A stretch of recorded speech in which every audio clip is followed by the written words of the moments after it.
الحمد لله رب العالمين والصلاة والسلام على سيد المرسلين وعلى آله وأصحابه أجمعين أما بعد أعوذ بالله من الشيطان الرجيم بسم الله الرحمن الرحيم ومن الناس من يعبد الله على حرف فإن أصابه خير اطمأن به وإن أصابته فتنة انقلب على وجهه خسر الدنيا والآخرة ذلك هو الخسران المبين يدعو من دون الله ما لا يضره وما لا ينفعه ذلك هو الضلال البعيد يدعو لمن ضرره أقرب من نفعه لبئس المولى ولبئس العشير إن الله يدخل الذين آمنوا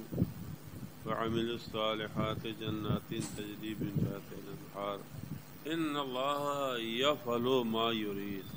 مفاد پرست حق پرست لوگ ہر زمانے میں رہے ہیں، آج بھی ہیں. یوں کہہ لیجیے کہ مفاد پرست اور وفادار. مفاد پرست جہاں فائدہ دیکھا وہاں ٹک پڑے، ادھر دنیا نظر آئی ادھر لپک پڑے. اور وفادار جس کو مانا ہے اس کے ساتھ وفا کرنا. تو یہ آج بھی ایسے لوگ پائے جاتے ہیں. عوام الناس کی بات کر رہا ہوں. سیاسی منظر میں آپ دیکھ سکتے ہیں، سیاسی مناظر میں کہ جو لیڈر جو سیاسی اقتدار میں ہوتا ہے لوگ اس کے ساتھ ہو جاتے ہیں. جب اقتدار اس کا چھن جاتا ہے تو اس سے بھاگ جاتے ہیں. تو ہر آدمی دیکھتا ہے، جانتا ہے. یہی صورتحال اللہ تعالیٰ کے پیارے حبیب کے ساتھ بھی مدینے میں تھی. ایک تو وہ حضرات تھے جو وفادار تھے، یسر میں عسر میں، کشادگی آسانی میں رسول اللہ کے ساتھ، اور تنگی اور سختی میں رسول اللہ کے ساتھ. جب تنگی اور سختی کا وقت آیا تب بھی ساتھ نہیں چھوڑا. تو اب میں آیت کا حدیث سے آیت کا نزول بتا رہا ہوں. آیت کب نازل ہوئی میں ذکر کرنے جا رہا ہوں. جب اللہ تعالیٰ کے پیارے حبیب مدینہ طیبہ میں ہجرت فرما کے تشریف لائے تو اعراب، مدینے کے آس پاس وادیہ نشین، جسے ہم اپنی زبان میں دیہی لوگ، دیہاتی حضرات، وادیہ نشین لوگ آتے تھے. قدیم المدینہ وکان احدهم اذا صح بدنه ونتجت فرسه. جب وہ آتے تھے رسول اللہ کی بارگاہ میں ایمان لاتے تھے اور اس کے بعد گھر جاتے تھے تو خوشحالی آ گئی، صحت و تندرستی میں اضافہ ہو رہا ہے، جانور بچے دے رہے ہیں، مال بڑھ رہا ہے، گھر میں لڑکا پیدا ہوا. یہ چیزیں ایک انسانی فطرت ہے. مال بڑھ گیا، مویشی جانور بڑھ گئے، ما اصبت من دخلت فی دینی ھذا الا خیر. اس دین میں تو خیر ہی خیر ہے، بھلائی بھلائی ہے. پھر وہ کہتے ہیں بھی چلو چلو ان کے پاس چلو، ان کے پاس چلو، ان کے پاس چلو، ان کے پاس چلو. وَإِنْ كَانَ الْأَمْرُ بِخِلَافِهِ. اور اگر وہ لوگ آئے، ان میں ایمان لائے، کسی کے یہاں پر تنگی شروع ہو گئی، آمدنی کے ذرائع گھٹ گئے، گھر میں بجائے بیٹا پہننے کی بیٹی پیدا ہوئی، وہاں جو مال تھا وہ بھیڑ بکریاں، انہوں نے زیادہ بچے نہیں دیے. ارے جب سے یار میں ایمان لایا ہوں تب سے تو دیکھو، جب سے ان کے ساتھ ہوا ہوں تنگی ہی تنگی پڑی. تو اللہ تعالیٰ نے یہ آیت نازل فرمائی، وَمِنَ النَّاسِ مَن يَعْبُدُ اللَّهَ عَلَى حَرْفٍ. دین نہیں آیا ہے ان میں، وہ دین میں بظاہر آ گئے لیکن دین ان میں. بعض لوگ ایسے بھی ہیں لوگوں میں، انسانوں میں، جو اللہ کو مان رہے ہیں, اللہ کو پوج رہے ہیں, مگر کنارے کنارے,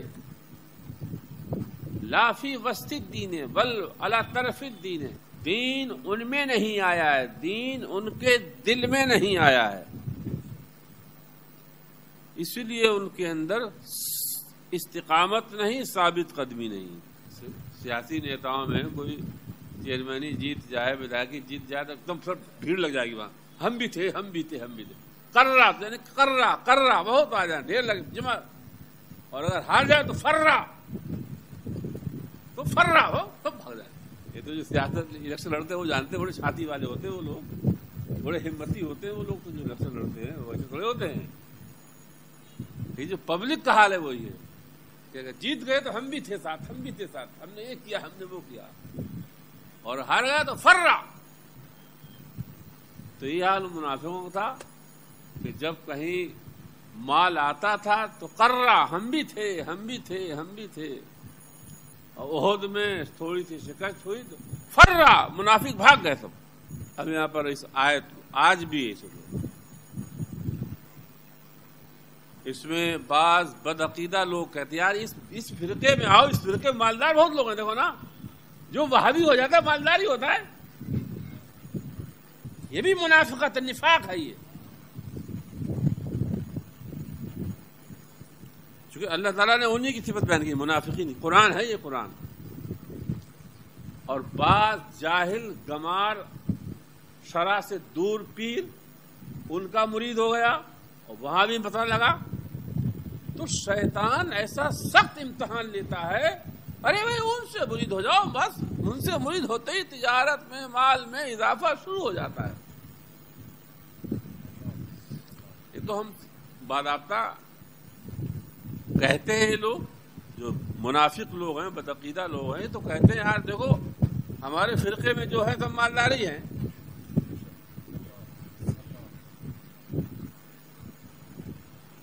سب مالدار ہیں ہمارے فرقے میں.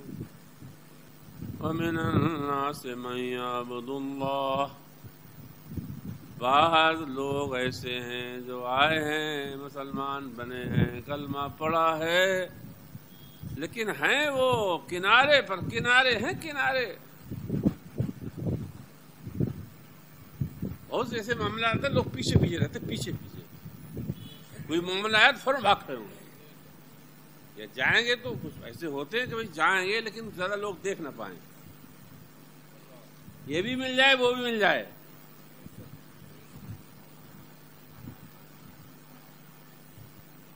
جب کسی کو مانا ہے یہ صحیح بات آپ کے ذہن میں آ چکی ہے تو ایمان یہ کہتا ہے اسی پہ قائم رہیے. رہی تنگی خوشحالی یہ بھی سب امتحان ہوتے ہیں. صحابہ سے زیادہ سخت امتحان کسی کا نہیں ہوا ہوگا.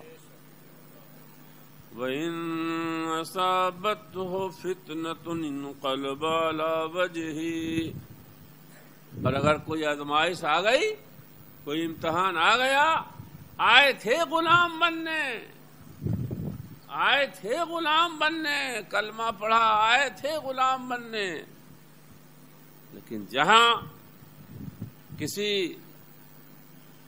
آزمائش سے, امتحان صحت سے, تندرستی سے, مال سے, غربت سے, مفلسی سے, بیماری سے, ہرج مرج سے امتحان لیا گیا, انقلب علی وجہہ, بھاگ گئے, فوراً چلے گئے. آپ دیکھیے جو بے دین لوگ ہیں, منکر لوگ, یہ صفت, یہ خصلت بھی مشرکانہ ہے. جہاں طاقت, جہاں نفع دیکھا وہاں جھک گئے, جہاں شکتی دیکھی وہی آگ کو, سورج کو, ان چیزوں میں سختی ہے, طاقت ہے, آگ جلا کے خاک کر دیتی ہے. جہاں طاقت دیکھی وہاں جھک گئے. پھر آگے اللہ تعالیٰ فرماتا ہے خسر الدنیا والآخرہ, ایسا لوگ, ارے دھوبی کا کتا, نہ گھر کا نہ گھاٹ کا, ایسا آدمی نہ دین کا رہتا ہے نہ دنیا کا رہتا ہے, دونوں کو ضائع کر دیتا ہے. دین میں تو اس پر لوگ اعتماد چھوڑ دیتے ہیں. دنیا میں اعتماد ہی نہیں رہتا اس پر، وہ محفوظ نہیں رہا. اعمال اس کے مرتد ہونے سے ضائع ہو گئے، اب آخرت تو ظاہر بات چلی گئی. ذالک هو الخسران المبین. اس سے بڑا گھاٹا اور کیا ہو سکتا ہے کہ دین بھی کھویا اور آخرت بھی کھوئی. وہی صحابہ جنہیں ایسے بھی مارکے اور ایسے بھی وقت آئے ہیں کہ ایک ایک کھجور کے 4 حصے کر کے 4 آدمیوں کو دیے گئے، اس کو کھا کے دن گزارا. پھر دور فاروقی میں وہی صحابہ دیکھتے تھے کہ مدینے کی گلیوں میں مال کی پانی کی طرح دولت بہ رہی تھی.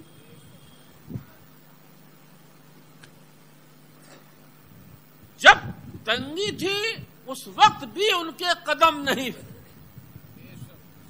اور جب خوشحال تنگی مطلب اس وقت تنگی میں آدمی بے صبری کا شکار ہو کے ایمان کھو بیٹھتا ہے، اور جب خوشحالی آئے مال زیادہ آ جائے تو اب صبر کرنا، نفس کو روکنا اور گناہ سے بچ جانا یہ بھی بہت مشکل کام ہے. اب آپ دیکھیے خوشحالی میں جن لوگوں کے پاس مال آ گیا ہے، پہلے وہ غریب تھے، تنگ تھے، سخت امتحان میں مبتلا ہو گئے، بہت سخت امتحان ان سے دیا جا رہا ہے، اور وہ یقینی طور پر گھر پہ اپنے کنٹرول نہیں کر پا رہے. عبدالرحمن بن عوف یا سعد بن وقاص یہ عشرہ مبشرہ صحابہ ہیں. وہ خود فرماتے ہیں جب اللہ تعالی نے درہ تنگی پریشانی سے میرا امتحان لیا تو ہم کامیاب ہو گئے، لیکن مال سے امتحان لیا گیا تو ہم میں سے بہت لوگوں کے قدم پھسل گئے. ہاں جب ایمان آ جاتا، ایمان دیکھیے آیا اعلی طرفن اعلی حرفن، ہر معنی آتے کنارے کے، کنارے ہیں مطلب دین دل میں نہیں آیا ہے سب کی دیکھا دونی پڑھ لیا. جیسے ہماری جماعت میں اکثر لوگ عید کے نمازی، جمعے کے نمازی، تو یہ کیا ہے؟ یہ طرف والے ہیں، طرف والے، یہ بیچ والے نہیں ہیں.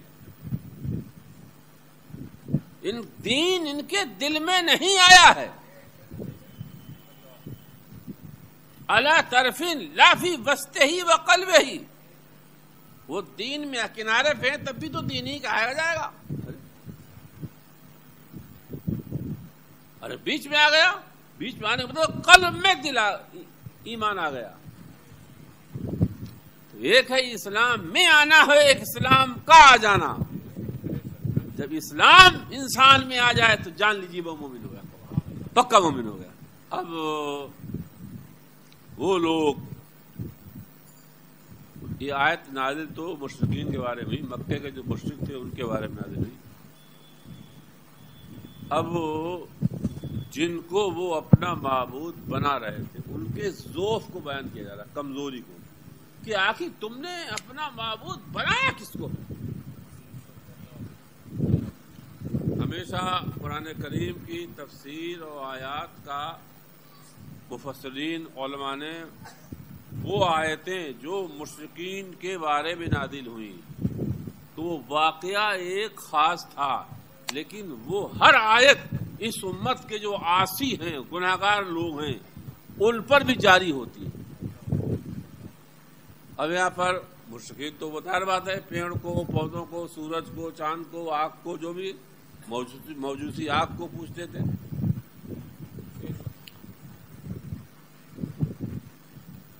ہمارے لوگوں میں ایسوں کو پیشوا بنا لینا جو یقینی طور پر صحیح دین پر، علم صحیح پر قائم نہیں، یقینی طور پر، اور ان سے آئے دن ان کی باتیں قرآن و حدیث کے خلاف یا ان کے اعمال، ان کے افعال قرآن و حدیث کے خلاف ہوتے رہتے ہیں. پھر بھی وہ ایسوں کو مان رہے ہیں، ان پہ بھی یہ سارے یدعو من دون اللہ وہ پکارتے ہیں یا پوجتے ہیں یا مانتے ہیں اللہ کو چھوڑ کر، ایسوں کو مالا یضرہ، اگر نہ مانے نہ پوجیں تو کوئی نقصان نہ پہنچا پائیں، مالا ینفع، اور اگر پوجیں یا مانیں تو نفع نہ پہنچا پائیں۔ ذالک هو الضلال البعید، یہ ایسوں کو پکارنا اور ایسوں کو ماننا یہ بہت دور کی گمراہی ہے، مطلب دور جا چکا ہے آدمی۔ بعید مانے دور کے آتے تو دلال مانے گمراہی کھلی، اب دور کی گمراہی ہے، مطلب انسان دور نکل گیا، حقیقت سے دور نکل گیا، واپس آنا بہت مشکل ہے۔ بہت سے ایسے دیکھیے اپنے سماج میں مسلک حق سے نکل جاتے ہیں اور وہ اتنی غلاظت اور خواصت میں پھنس جاتے ہیں کہ اب ان کا واپس آنا بڑا مشکل ہوتا ہے۔ ہزار گھر، خاندان، قبیلے کے حضرات کوشش کریں اس کے بارے میں، ہزار مولانا، مولوی، مفتی اس کے ساتھ لگائے جائیں، لیکن وہ ایک کی نہیں مانتا ہے۔ ایسے واقعات میرے ساتھ بھی بہت سے ہوئے، لوگ لائے بیچارے اپنے بچوں کو، لیکن وہ اتنا دور چلا گیا ہے، وہ حق سے اتنا دور چلا گیا ہے کہ اب واپس آنا دلال البعید کا مطلب دور، حق سے بہت دور چلا گیا۔ کسی جو نیا فرقہ پھیل رہا ہے غیر مقلدیت، یہ اس طرح سے ان کو درس دیا جا رہا ہے کہ ان کا واپس وہ خواصت اور وہ غلاظت ان کو پلائی جاتی ہے کہ ان کا پھر آگے کیا فرماتا ہے اللہ تعالی، يَدْعُو لَمَنْ ضَرَّهُ أَقْرَبُ مِنْ نَفْعِهِ لَبِئْسَ الْمَوْلَى وَلَبِئْسَ الْعَشِيرُ۔ اگر انسان کو قرآن سے ہدایت نہیں ملی، ہدایت ملی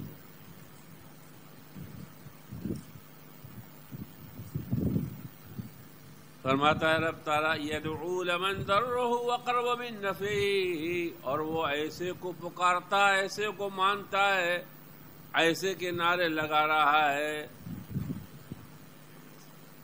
کہ جس کا نقصان نفع سے بہت قریب ہے، نفع نہیں اتنا قریب، نقصان اتنا قریب ہے۔ لبئس المولا، جسے اس نے ناصر بنایا ہے، مددگار بنایا ہے، وہ بھی برا ہے، وَلَبِئْسَ الْعَشِيرُ، اور بہت برا ساتھی ہے، بری سنگت ہے۔ عشیر مانے خاندان کا آتے، ساتھی کے بھی آتے، مولا مانے ناصر مددگار، برا مددگار ہے، ایسے کو بنایا۔ جو چیز غیر اللہ ہے اور غیر اللہ میں عدو اللہ ہے، وہ شیخ خود خدا کے دشمن ہے۔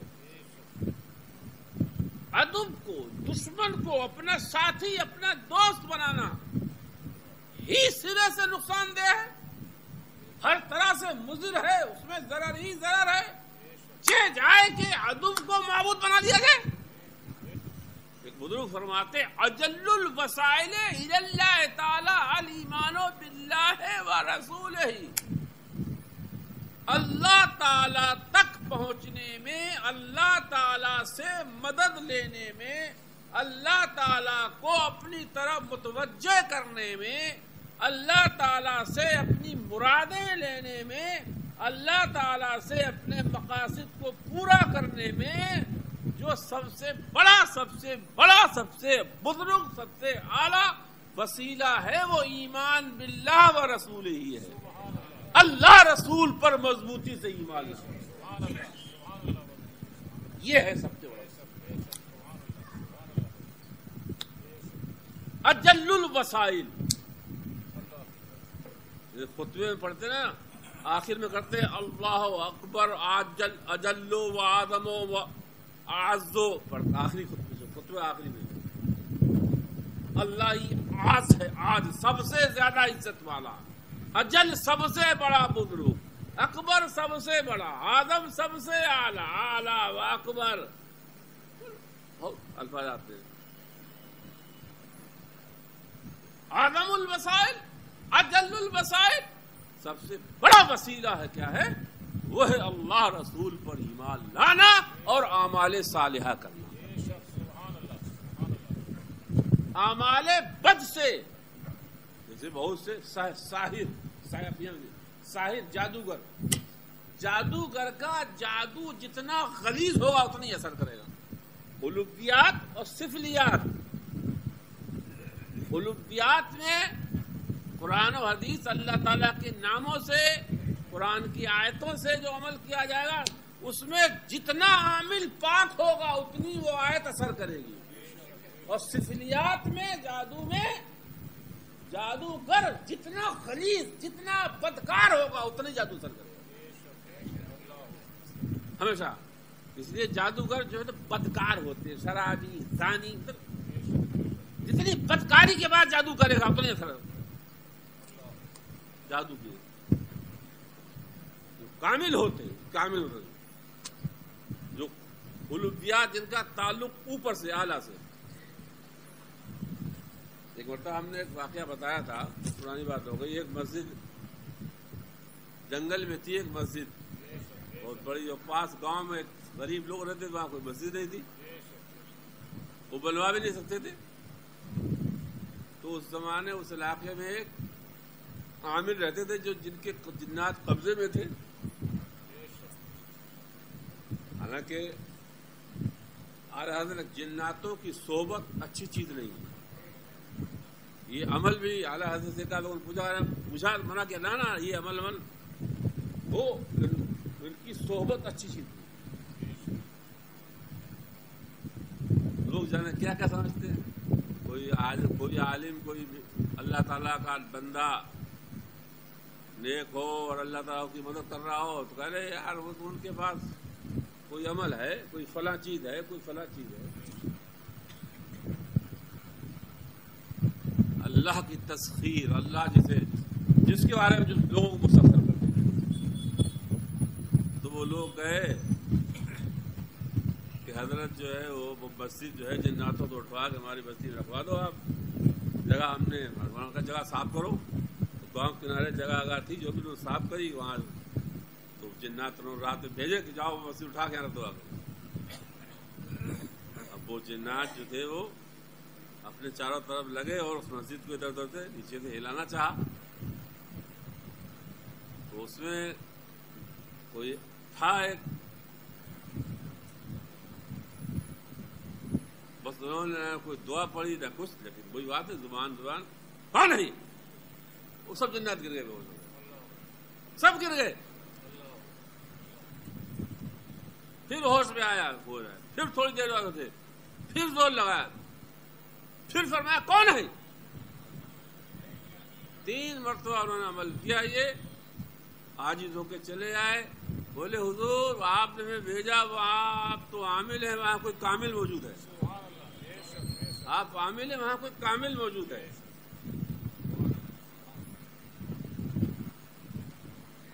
تو جو اللہ والے ہو جاتے ہیں، جن کا تعلق اللہ سے، تعلق باللہ ہو گیا، تو اب زبان اس کی ہے لیکن بول تو کوئی اور رہا ہے، ہاتھ اس کا ہے لیکن پکڑ تو کوئی اور رہا ہے،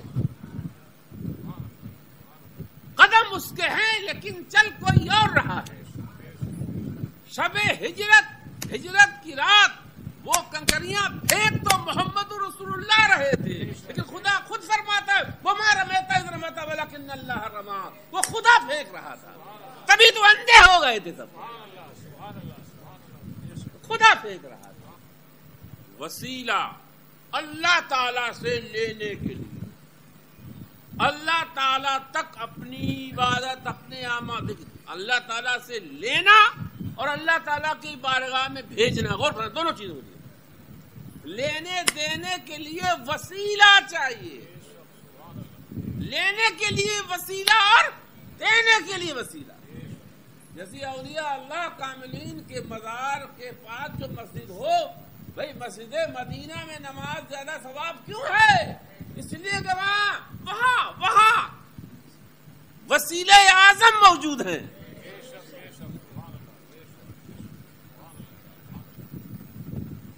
کعبے میں مسجد حرام میں ثواب زیادہ کیوں ہے؟ وہاں حبیب اللہ خلیل اللہ کی نسبت جڑی ہوئی ہے. خدا ان کے قدم کی، ان کے سکونت کی وقت قسم یاد فرما رہا ہے.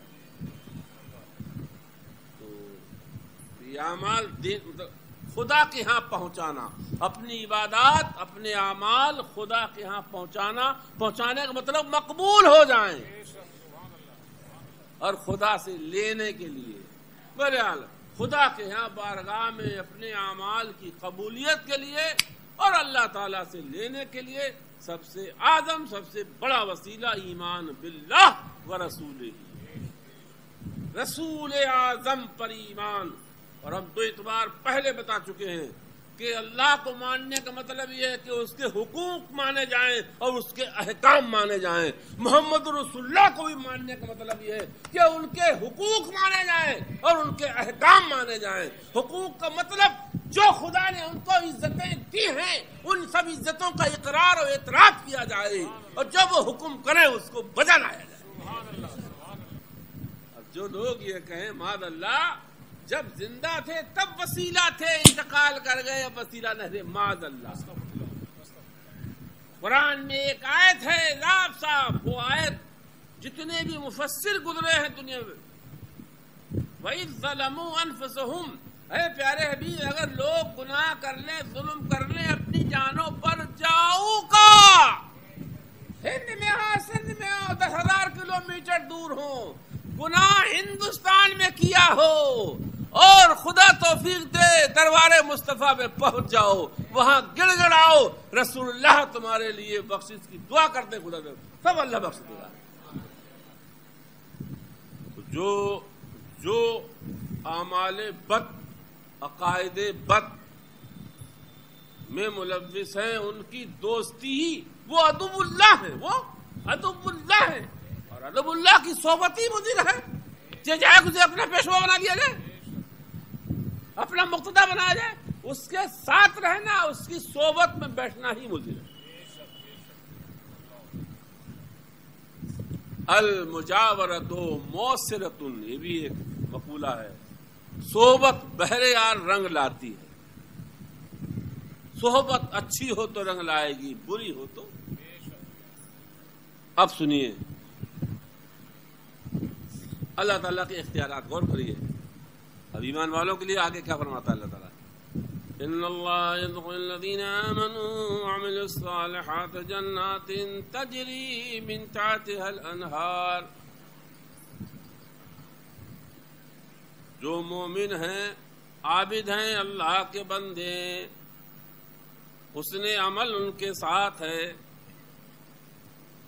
ایمان کا نور ان کے ساتھ ہے،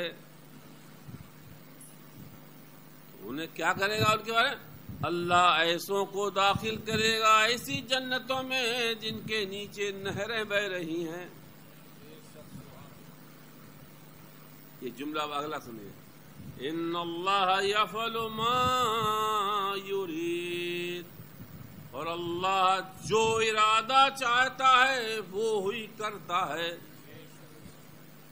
اس لیے علماء نے فرمایا اللہ تعالی کے اختیارات غیر محدود اور غیر متناہی.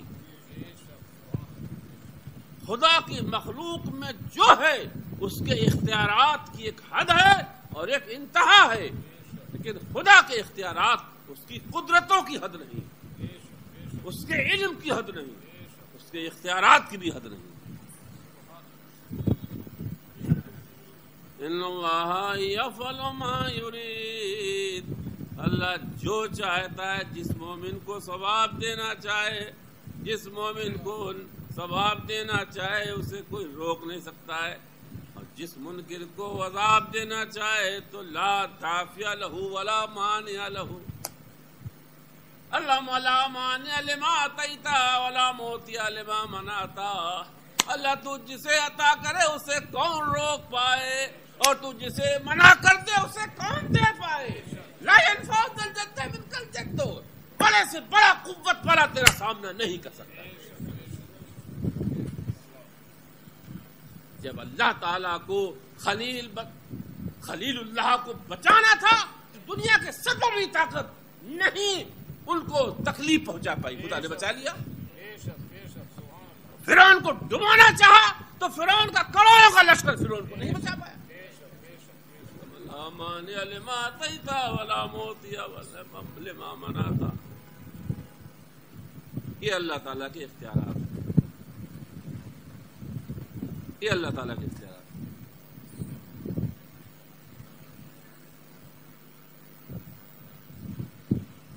اب ان آیات کی وضاحت میں اور بھی مفسرین نے کچھ باتیں کہی ہیں، ذرا غور کریں۔ فرماتے ہیں ان آیات سے چند مسائل مستنبط کیا جا سکتا ہے۔ ان میں سے ایک کہ من یعبد اللہ علی تبعین و ہوا و رؤیت عبد و تمین و طمع کرامات و محمد الخلق و نیل الدنیا فإذا أصابته أماني سكن في العبادة وإذا لم يجد شيئا منها ترك التحلل بالتحلل الأولياء فخسرانه في الدنيا فقدان القبول والجاه عند الخلق وابتداؤه عندهم وسقوطه عن الطريق السنة والعبادة إلى الدلالة والبدعة۔ اللہ اکبر۔ مطلب اس عبارت کا یہ ہے بہت سے لوگ اپنی طبیعت سے عبادت کرتے ہیں۔ بہت سے لوگ مساجد میں یا گھروں میں وہ جیسے چاہتے ویسے کرتے ہیں اور انہیں سمجھایا جائے ارے بھائی اللہ تعالیٰ سب قبول کر لے گا، تو وہ عابد طبیعت کے ہیں، شریعت کے نہیں ہیں۔ وہ رویت عوض اور اپنے عمل کے عوض کا خیال، غور کرنا، اپنے عمل کا عوض کا تو کہ ہم نے یہ کیا ہے تو ہمیں ملے گا ہی، خدا کو دینا چاہیے۔ غور کرنا یہاں پر جیسے بہت سے لوگ جب پریشانی سامنے آتی ہے پھر وہ آ کے کہتے ہیں ہم جو تو بہت زیادہ بیچارے آتے ہیں، ہر آدمی پریشان ہوتا، کہیں جاتا ہے سارا ڈھونڈتا ہے، حضرت نماز بھی پڑھتے ہیں اور بھی کام کر لیتے ہیں، اس کے بعد بھی ہے پریشانی۔ تو یہ اس بات کو بتا رہا ہے کہ اس کے ذہن میں یہ کہ جو ہم نے کیا ہے اس کا عوض ملنا چاہیے۔ رؤیت العوض لعملہ، وہ کرنا ہمارے اعمال، ہماری عبادت ہماری اپنی کمزوریوں اور کوتاہیوں کی بنیاد پر اس لائق نہیں ہے کہ اس کے بدلے کی ہم امید کریں۔ عبداللہ ابن عباس، اب سنیے، ایک ہوتے آداب زندگی، ایک ہوتے آداب بندگی۔ یہ جو ہم آپ نمازیں پڑھتے ہیں، مسائل پڑھتے ہیں، قانون شریعت ہے، بار شریعت ہے، یا اور بھی کتابیں فقہ کی ہیں، وضو ایسے کیا جائے گا، غسل ایسے کیا جائے گا، چہرہ ایسے دھولا جائے گا، ہاتھ ایسے دھلے جائیں گے، مسح ایسے کیا جائے گا اور قیام ایسے ہوگا، یہ سب آداب زندگی ہے، نماز ہے۔ اس کے اوپر ہیں آداب بندگی۔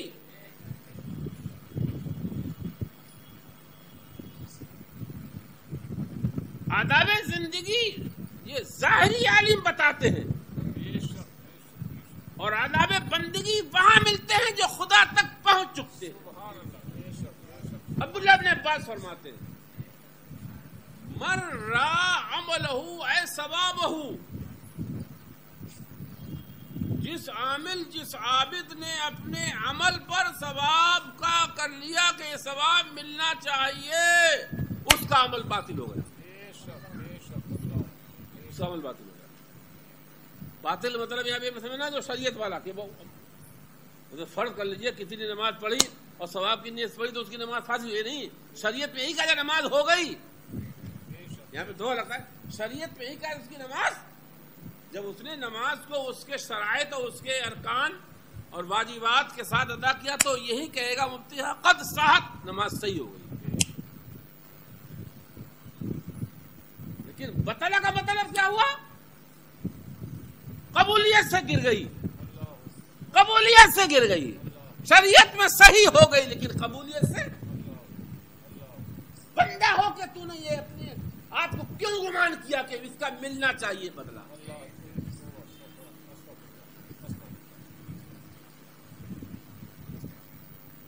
مزدوری اور ہے، بندگی اور ہے۔ مزدوری اور ہے، بندگی اور ہے. مزدور کہتے ہیں میں نے کام کیا ہے 8 گھنٹے اجرت ملنا چاہیے.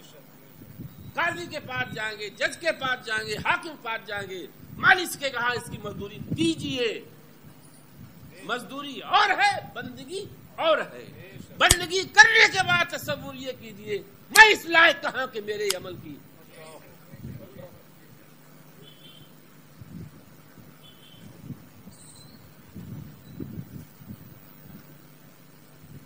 بہت سے لوگ کیا کرتے ہیں, تمے کراماتن و محمدۃ الخلق.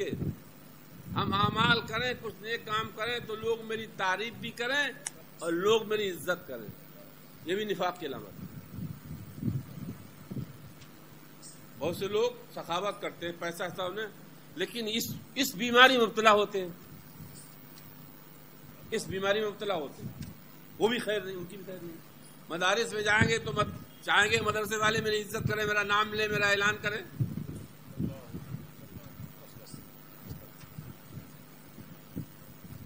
بہت پرانی بات ہے, ایک صاحب مدرسے میں, بہت پرانی 25 شروع کی بات ہے, چندہ اور دیا ہوگا ان کے باپ نے.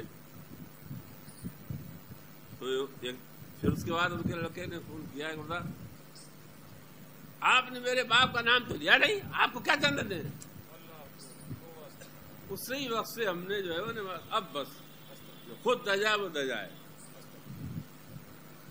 تو لوگ کیا کرتے ہیں, عمل کر کے کیا چاہتے ہیں, اس کا بدلہ. یہ بس کرامت, عزت ملے, لوگ تعریف کریں. جب تعریف کرتے ہیں لوگ تو انہیں بڑا اچھا لگتا ہے.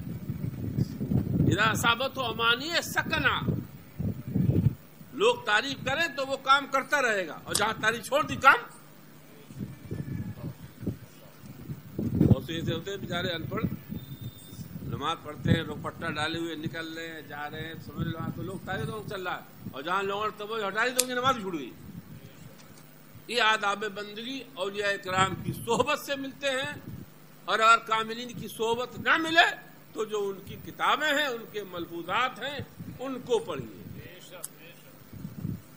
جنید بغدادی یا باجد بستامی, غالباً جنید بغدادی کا مقولہ, اے اللہ ہم تجھے اس لیے نہیں پوچھتے ہیں کہ دوزخ سے بچا لے, ہم دوزخ کے خوف سے تجھے نہیں پوچھتے ہیں, جنت کے لالچ میں نہیں تجھے پوچھتے ہیں, ہم تو صرف تجھے اس لیے پوچھتے ہیں کہ تو ہی بندگی کا اہل ہے, تو بندگی کا اہل ہے, تیری بندگی ہونا چاہیے.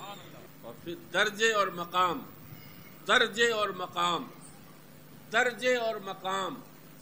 جیسے مشرکین مکہ یہ کہتے تھے یہ نبوت ملنا تھی تو ابو جہل ہمیں ملنا چاہیے تھی, یہ محمد کو کیسے مل گئی, یتیم ابو طالب یا عبد المطلب کو کیسے مل گئی. تو اللہ تعالیٰ نے اس کے بارے میں بھی فرمایا, ذالک فضل اللہ یؤتی من یشاء. اہل کون ہے, اہلیت کس میں ہے, یہ اللہ خوب جانتا ہے. ابراہیم کو جب ننھی سی عمر میں, ابراہیم کو ننھی سی عمر میں حق اور صحیح باطل کی تمیز خدا نے دے دی تو لوگ کہتے تھے بابول بھیا اتنی عمر کا کم رکھا, یہ ایسی بات ہے.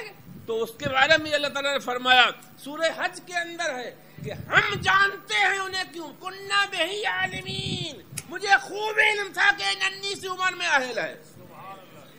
بوڑھا اہل نہیں ہو سکتا ہے جس مقام کا یہ ننھی سی عمر میں بچہ اہل ہے. تو ہم بندے ہیں, بندے ہیں. مولا بس تو میری کمزوری پہ رحم کر, ہم بندے ہیں لیکن میرے ایسے اعمال نہیں ہیں کہ میں کوئی بدلے کی تجھ سے تیری بارگاہ سمدیتوں پہ نہ, بارگاہ سمدیت ہے نا وہ 90 برس کے سجدے جب دھتکارے جا سکتے ہیں تو ہماری 9 سال کی بندگی کیا حیثیت رکھتی ہے. ہم بندے ہیں, ہم بندے ہیں.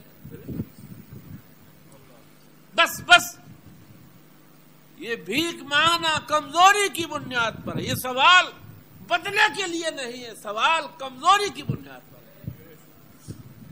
دعا التجا اس لیے ہے کہ میں کمزور ہوں، دعا التجا اس لیے نہیں ہے کہ میں مستحق ہوں، مستحق نہیں ہوں، کمزور ہوں، اس لیے دعا کر رہا ہوں۔ یہ اولیاء اللہ کے پاس ملتی چیزیں، دعائیں اس لیے ہیں، التجائیں اس لیے ہیں کہ میں کمزور ہوں، میں محتاج ہوں۔ اسی لیے اولیاء کرام، صوفیاء کرام کی صحبتوں میں بھی دو طرح کے لوگ رہتے تھے۔ ایک وہ رہتے تھے کہ بہت جلدی سے خلافت کے متمنی ہوئے، جلدی سے خلافت ملے اور کسی حد کوئی علاقہ ہمیں دے دیا جائے، اور دوسرے بس صحبت اس لیے کیے کہ خدمت منظور ہے، نہ خلافت کی طلب ہے نہ کسی علاقے کی طلب، بس حضور آپ کی صحبت میں اس لیے ہوں کہ آپ کی نظر میں مقبول ہو جاؤں بس۔ تو ایمان کا تقاضا یہ ہے کہ انسان حق کی خدمت ادا کرے، حق کے صحبت ادا کرے، صحبت کے آداب، اور جو چیزیں اس مدت میں تکلیف دے آئیں، جو واقعات تکلیف دے آئیں، ان کا تحمل برداشت کرے۔ ابو بکر نے کبھی نہیں چاہا کہ میں خلیفہ بنایا جاؤں، حضور نے حکم دیا، اشارہ کیا گیا تو ہمت نہ کر پائے کہ میں رسول اللہ کی موجودگی میں مصلی پہ کھڑا ہوں۔ ہم جیسا نااہل ہوتا تو اپنے ارے بھائی چلو دیکھو ہم نے رسول اللہ کے سامنے نماز پڑھائی۔ اس لیے اللہ تعالیٰ نے وہ مقام عطا فرمایا جو امت میں کسی کو نہ ملا، جو امت میں کسی کو نہ ملا۔ ایسی عظیم اور خدمات جلیلہ کے بعد بھی کبھی کسی چیز کا اپنے کسی عہدے کسی مرتبے کا مستحق نہیں سمجھا۔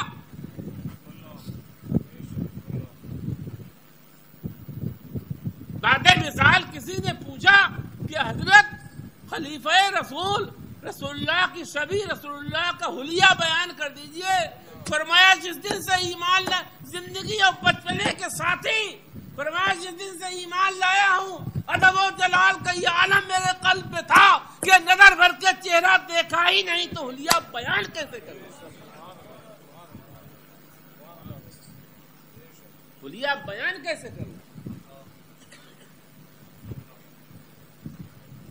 تو ادب صحبت اور ادب خدمت، پر 2 سال کا فرق تھا عمر میں، زیادہ فرق تو تھا نہیں، 2 سال کچھ مہینے کا فرق تھا عمر میں۔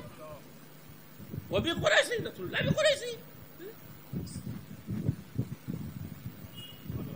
دوست بچپنے کی، دوستانہ بے تکلفیاں ہوتی ہیں، دوستوں میں تو ہوتی ہیں، لیکن کبھی یہ تصور نہیں کیا، ہمیشہ خادم بن کے ہی رہے۔ یہ قبیلے میں رسول اللہ کے ساتھ ابو بکر ساتھ میں تھے، تیسرا کوئی اور نہیں تھا۔ اس قبیلے کے لوگوں نے نہ کبھی ابو بکر کو دیکھا نہ رسول اللہ کو دیکھا، مشابہت بھی کچھ نہ کچھ کہیں نہ کہیں سے۔ بہرحال قبیلے میں پہنچے تو قبیلے والے سوچ رہے اس میں نبی کون ہے، امتی کون ہے، آقا کون ہے، غلام کون ہے۔ ابو بکر تاڑ گئے کہ یہ آخر، تو فوراً اٹھایا لیا پنکھا اور رسول اللہ پہ چلنے لگے تاکہ جان لیں کہ یہ آقا میں غلام ہوں۔ آج کل کو طالب علم شاگرد استاد کا جاتا ہے تو وہ تمنا کرتا ہے کہ استاد سے بڑی جگہ ہمیں بیٹھنے کو ملے۔ سمجھ گئے کچھ نہ رہے تو برابر کی کرسی کا تو تصور کرتے ہی برابر کی کرسیاں ڈالی جائیں، کہا بھی نہیں کہ میں امتی ہوں یہ آقا ہے، میں غلام ہوں یہ آقا ہے۔ تو حق کی خدمت ادا کرے، حق کی صحبت ادا کرے، بدلے کی حق اللہ مولا، سب سے بڑا معبود مخدوم تو خدا ہے۔ تو خدا جس نے پیدا کیا، جب ہم مانگنے کے لائق نہیں تھے اس وقت بھی انعامات کی بارش کری ہے، تو اب کچھ تھوڑے بہت ٹوٹے پھوٹے عمل کر لیے اس پر بدلے کا مستحق سمجھنا یہ عبودیت کے خلاف ہے، یہ بندگی کے خلاف ہے۔ منافق میں اور مومن میں یہی فرق تھا۔ منافق بدلے کو ہر وقت بدلا چاہتے ہیں، شریعت سے جو پھر جاتے ہیں وہ مرتد ہو جاتے ہیں، اسلام سے خارج ہو جاتے ہیں۔ ایسے ہی طریقت میں جو ان آداب سے نکل جاتے ہیں وہ طریقت کے مرتد کہلاتے ہیں۔ وہ طریقت وہ پھر وہ مریدی لے کے لائق نہیں رہتے، مریدی لائق نہیں رہتے۔ اب یہاں پر ایک بات اور جو ہماری عوام میں توہمات، اندھ وشواس، دیکھیے اور پڑھنا، انسان، جنات، جمادات، نباتات، جھاڑ، پھوک، چھو، چھا، فرشتے، ملائکہ، کوئی بھی چیز اللہ تعالی کے حکم اور مرضی کے بغیر نہ نفع پہنچا سکتی ہے، نہ یہ سب اللہ تعالیٰ کی مخلوقات میں سے مخلوق ہے۔ آپ اس کا مطلب فرشتوں کو نہیں، فرشتوں کو توہین کرنے لیں آپ، یہ مطلب نہیں۔ فرشتے ایک معصوم مخلوق ہیں خدا کے، پیغمبر تو معظم مخلوق ہے۔ اللہ تعالیٰ اپنے بعض بندوں کو اختیارات دیتا ہے، بعض بندوں کو اختیارات دیتا ہے، اور بے شک ان سے استعانت اور استغاثہ کرنا جائز ہے، جیسے انبیاء اکرام سے اور اولیاء اکرام سے استعانت اور استغاثہ کرنا جائز ہے۔ یہ بات لوگ کہتے ہیں زندگی نہیں، بعد وصال بھی جائز، لیکن طے ہے۔ اب جیسے یہ بہت سے لوگ بڑی تو وہ چیزیں جو دین اور اسلام کے نظریات سے ٹکراتی ہوں، بہت سے عاملین، آج کل کے عاملین بیچارہ پریشان حال جاتا تو اس سے وہ کام کراتے جن کی شریعت اجازت نہیں دیتی۔ بہت سی چیزیں خون سے لکھنا، آیتیں اللہ کا نام خون سے لکھنا، خون نجس ہے۔ اب جو آدمی پریشان ہے وہ تو یہ کام کر ہی دے گا، بھائی لے آیا کہ دیے خون،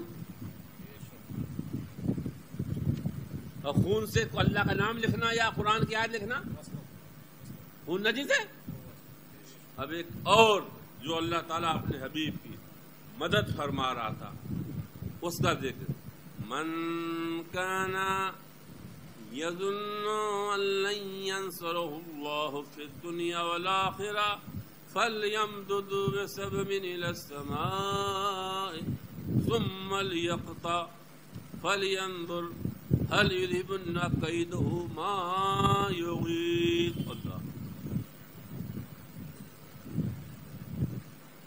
اللہ تعالیٰ نے اپنے حبیب سے وعدہ فرمایا تھا، پیارے حبیب یہ تنگی، یہ پریشانی تھوڑے دنوں کی ہے، صبر کرو، ابھی ہم یہ زمین عرب، یہ زمین کفر ابھی ہم سمیٹ کے آپ کے قدموں میں ڈال دیں گے۔ وہ سلسلہ شروع ہو گیا۔ تو اب جو حاسد تھے، ابو جہل سب سے بڑا حاسد تھا، اور بھی مشرک مکے کے حاسد تھے، یہ قرآن ان کے پاس اتر کیوں رہا ہے، یہ جبریل ان کے پاس آ کیوں رہے ہیں، خدا کی مدد ان کو کیسے پہنچتی ہے؟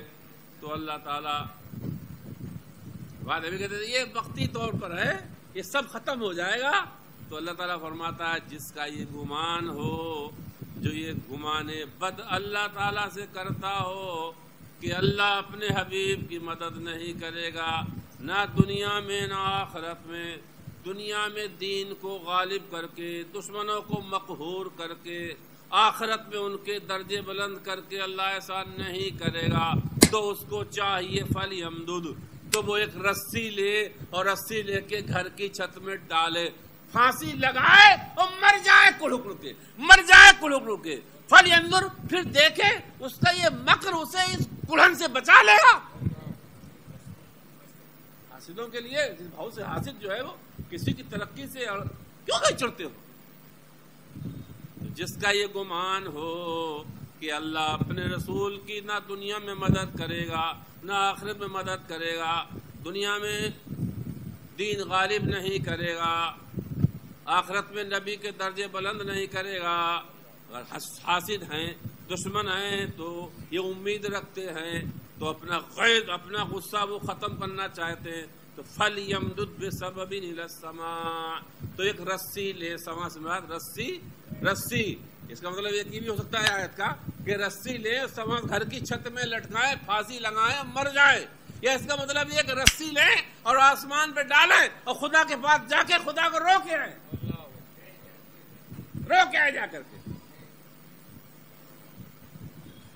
تو ان کا یہ مکر ان کا یہ ہیلا ان کا یہ فریب روک دے گا مر جائیں غیظ و غضب میں مر جائیں حسد میں خدا اپنے حبیب کی مدد کرتے رہے گا جال حق و بزاق الباطل فتح مکہ کے دن 8 سال بعد خدا نے کر کے دکھا بھی دیا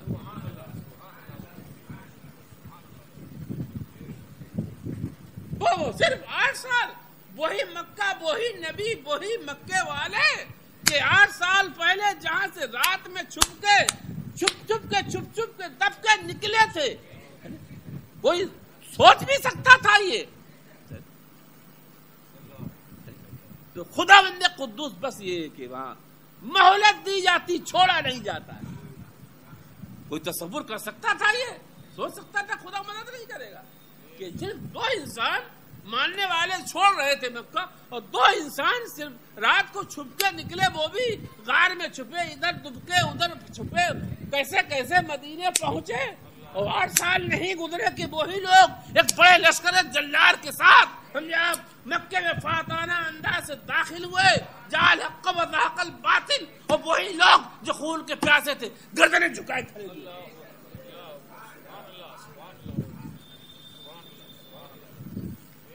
وہی لوگ جو خون کے پیاسے تھے